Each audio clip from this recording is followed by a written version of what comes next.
हाँ जी बच्चों, कैसे हो आप सब। Welcome to my channel learn and grow. और आज हम आ गए हैं 10th के मैथ के एनसीईआरटी के एक्सरसाइज 6.3 के क्वेश्चन नंबर 6 पर 5 क्वेश्चन हमने कंप्लीट कर दिया है और डे हमारा है आज 42। शुरू करने से पहले प्लीज़ मेरा चैनल आप सब्सक्राइब कर लें, लाइक कर लें और शेयर करें। शुरू करते हैं हम 6 क्वेश्चन। 6 क्वेश्चन है इन फिगर।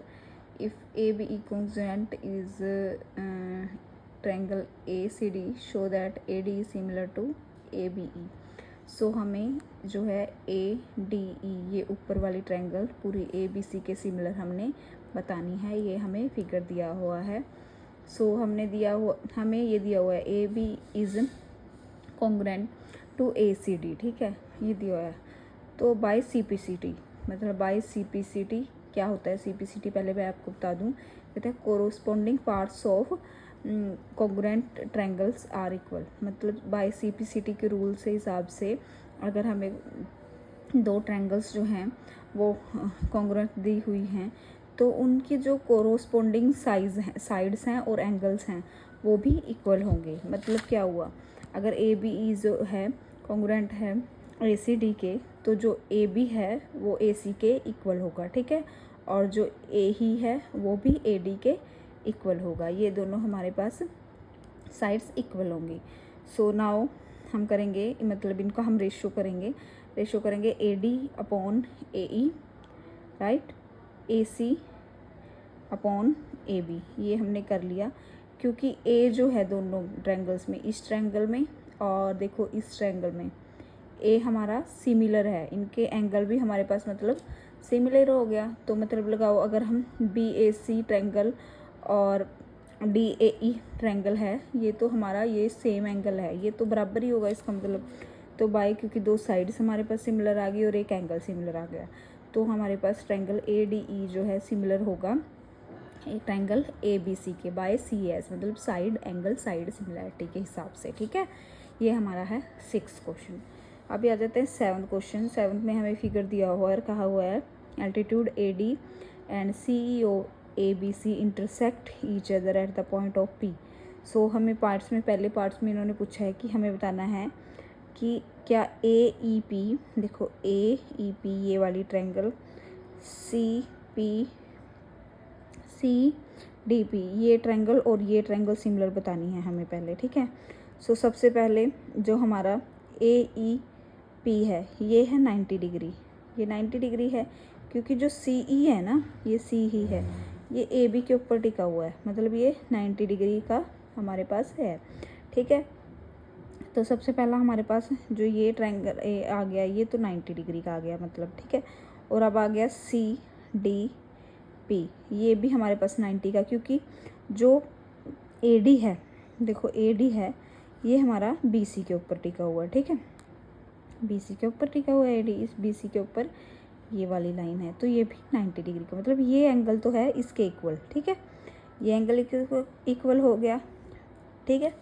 और सेकंड हमारे पास है दो एंगल्स इक्वल हो गए, तो AE के हिसाब से जो हमें पूछा गया है वो सिमिलर, हमारे पास ये दोनों सिमिलर, ये दोनों एंगल इक्वल हो गए हैं, तो ये दोनों जो ट्रायंगल्स हैं हमारे पास ये इक्वल हो गए हैं। और सेकंड हमें पूछा गया है ABD, देखो कौन सी है, ABD ये वाली ट्रायंगल सिमिलर बताना है हमें CBE के, जो ये वाली ट्रायंगल है, ये वाली, वो इस वाली ट्रायंगल के हमने इक्वल बतानी है। तो ऐसे ही देख लो आप, ADB हमें पता है 90 डिग्री है, राइट, और हमें पता है CEB, ये दोनों तो 90 डिग्री, ये एंगल हमें ऑलरेडी पता ही है। पर जो B ट्रायंगल ये है B, ये तो कॉमन आ रहा है ना इनके बीच में, क्योंकि B कॉमन है दोनों ट्रायंगल्स में, इस ट्रायंगल में भी और जो ये वाली ट्रायंगल है इसमें भी B, तो इनका जो ला लो ये हमारे पास क्या है, एंगल है, ये भी सेम होगा, मतलब जो ABD है और CBE है ये भी इक्वल होगा, ये एंगल इक्वल, तो एंगल सिमिलरिटी के हिसाब से ये दोनों ट्रायंगल्स हमारे पास सिमिलरिटी हैं। ये आप नोट डाउन कर लो, देख मैंने लिखा हुआ है, मैंने आपको बोल के बताया, देखो, ठीक है। और हमारे पास अगला थर्ड पार्ट में पूछा हुआ है ट्रायंगल AEP सिमिलर ADB के, देखो triangle AEP E D, triangle A E P ये वाली सिमिलर है सी बी ई के। अभी हमको बताना है ये छोटी वाली ट्रायंगल ये बड़ी की सिमिलर है कि नहीं है। तो सबसे पहले आपको पता है कि ये तो 90 डिग्री, हम शुरू से पता है ये 90 डिग्री है, और ए डी बी है ये भी 90 डिग्री आ रहा है, ठीक है हमारे पास। और सबसे बड़ी बात क्या होगी, जो ए जो है ये कॉमन है दोनों ट्रायंगल्स में, इसमें भी, और अगर हम बड़ी ले रहे हैं तो इसमें भी कॉमन आ रहा है ये। तो इसका मतलब क्या हुआ, एंगल सिमिलैरिटी के हिसाब से ये जो है इसके इक्वल आ गया, ठीक है। ये देखो मैंने यहाँ पे लिखा हुआ है, आप प्लीज़ इसको नोट कर लीजिएगा। ये मैंने आपको फिगर के हिसाब से बताया ताकि आपको पता लग जाए कि कौन से एंगल की बात हो रही है, और इसको आप नोट कर लेना, ठीक है, कि कैसे मैंने इसको इक्वल किया है। ऐसे ही फोर्थ पार्ट में हमें पूछा है पी डी सी और पी, ऐसे ही हमें पता ही है कि डी जो है वो भी 90 डिग्री है, बी ई सी वो भी 90 डिग्री है, और सी जो है इन दोनों एंगल्स में कॉमन है। तो एंगल सिमिलैरिटी के हिसाब से ये भी कॉमन हो गया, इसको भी आप नोट डाउन कर सकते हो कैसे किया है। सो नेक्स्ट है हमारे पास एट्थ क्वेश्चन कहा है कि E is a point on the side A D produced of a parallelogram A B C D and B E intersect at F, show that A B E similar है S F B के। तो ये हम figure बना लेते हैं, parallelogram हमने ए B C D बना लिया। तो कोई ई पॉइंट है यहाँ पे बाहर, ए डी के बाहर साइड है, मतलब ये यहाँ पे देखो ये इसके साथ मिला दिया, और ए डी के बाहर है ये पॉइंट, ठीक है। एफ से ये इंटरसेक्ट कर रहा है, मतलब ये कट कर रहा है। तो हमें बताना है कि A B C D A B E, देखो ए बी ई जो है वो सी एफ बी इसके मतलब सिमिलर है कि नहीं। तो सबसे पहले हम ये दोनों ट्रायंगल्स ले लेते हैं। इसमें आपको पता है कि जो ए है वो एंगल सी के इक्वल होगा, क्योंकि ये दोनों अपोजिट एंगल्स हैं, अपोजिट एंगल्स जो हैं वो इक्वल होते हैं। सो सेकंड हमारे पास आया ए ई बी और सी बी एफ, ये एंगल इक्वल होंगे, क्योंकि ए ई जो है ये हमें दिया हुआ है, इन्होंने बताया हुआ है कि ए ई जो है पैरेलल है बी ए के। तो ए ई अगर पैरेलल है बी सी के, तो मतलब ये एंगल जो है वो इसके इक्वल आएगा। तो ये दोनों एंगल इक्वल आ रहे हैं। और सबसे बड़ी बात हमारे पास बस हमने ये आंसर निकाल लेना है कि ये एंगल क्लैरिटी के हिसाब से जो हमें पूछा गया है ये दोनों एंगल्स हमारे सिमिलर हो जाएंगे। ये हमारे छोटे छोटे ये पार्ट्स होते हैं, ये सिर्फ आपको फिगर के हिसाब से आपको पता करना है। आपको अगर फिगर में पता लग गया कि कौन सा एंगल कहाँ पे है, तो आप मतलब आसानी से क्वेश्चन निकाल लेंगे। क्वेश्चन इतना बड़ा आंसर नहीं होता, सिर्फ लॉजिक का है कि कौन सा एंगल कहाँ पे सिमिलैरिटी कर रहा है। ये आपने अच्छे से नोट डाउन करके अच्छे से प्रैक्टिस करनी है इसकी लिख कर।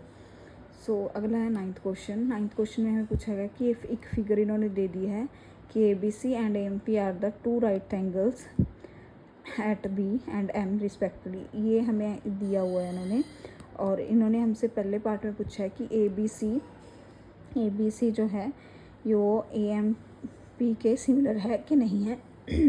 ये हमें पूछा है पहले पार्ट में, दो पार्ट हैं इसके, ठीक है। सो फर्स्ट में पहले हमें दिया हुआ इन्होंने ए बी सी और एम पी राइट ट्रायंगल्स हैं। तो अगर राइट ट्रायंगल्स हैं तो मतलब बी जो है वो 90 डिग्री होगा और एम भी 90 डिग्री होगा, ठीक है। तो ये तो हमारे पास नेगेटिव, मतलब बी भी एम के इक्वल है। तो दूसरा हमारे पास हमने सी ए बी जो है जहाँ पे ए कॉमन आ रहा है और एम मतलब P A M A common है, मतलब ये दोनों एंगल भी हमारे इक्वल होंगे। ये तो कॉमन है ना, ए बीच में दोनों ट्रायंगल्स में आ रहा है, तो ये वाला हमारा एंगल जो है ये हमारा कॉमन होगा। तो ये एंगल्स भी इक्वल आ रहे हैं बी और एम के। तो मतलब एंगल के हिसाब से हमारे पास जो हमें पूछा गया है ट्रायंगल्स, ये दोनों जो हैं सिमिलर हैं, ठीक है। अभी हमारा सेकंड पार्ट इन्होंने पूछा है C A upon P A is equal to B C upon M P. अभी हमने निकाल लिया है, अभी निकाला है हमें फर्स्ट पार्ट में triangle A B C similar A M P, ठीक है। ये हमने फर्स्ट पार्ट में निकाल लिया है, ठीक है। तो अगर आपको क्वेश्चन में डायरेक्ट मतलब अगर आपको लगा लो एनसीईआरटी बोर्ड्स जो एग्ज़ाम्स होते हैं मतलब सीबीएसई के, तो उसमें आपको पूछा ये वाला पार्ट पूछ लिया, तो इसका मतलब ये नहीं कि आपने डायरेक्ट लिख देना है कि हाँ भाई हमने फर्स्ट पार्ट में प्रूव किया हुआ है। आपने ये बाकायदा निकालना पड़ेगा सारा, ये निकाल के फिर आप सेकंड सॉल्व करोगे। ये तो यहाँ पे मतलब हमने सॉल्व किया है तो मैंने यहाँ पे लिख दिया है। अभी यहाँ पे पूरा एग्जैक्ट सॉल्व करने की ज़रूरत नहीं है, बट अगर एग्ज़ाम में आपको डायरेक्ट यही क्वेश्चन पूछा है कि C A upon P A is equal to B C upon M P, तो आपने जो ये हमने सिमिलैरिटी फर्स्ट पार्ट में निकाली है तो ये भी आपने वहाँ पे निकालनी है, ठीक है। तो अभी आगे आप प्रोसीड करो, क्योंकि एग्ज़ामिनर को नहीं पता ना कि आपने फर्स्ट पार्ट सॉल्व किया हुआ है, एग्ज़ामिनर आपको ऐसे ही ट्रिक करेगा, ठीक है।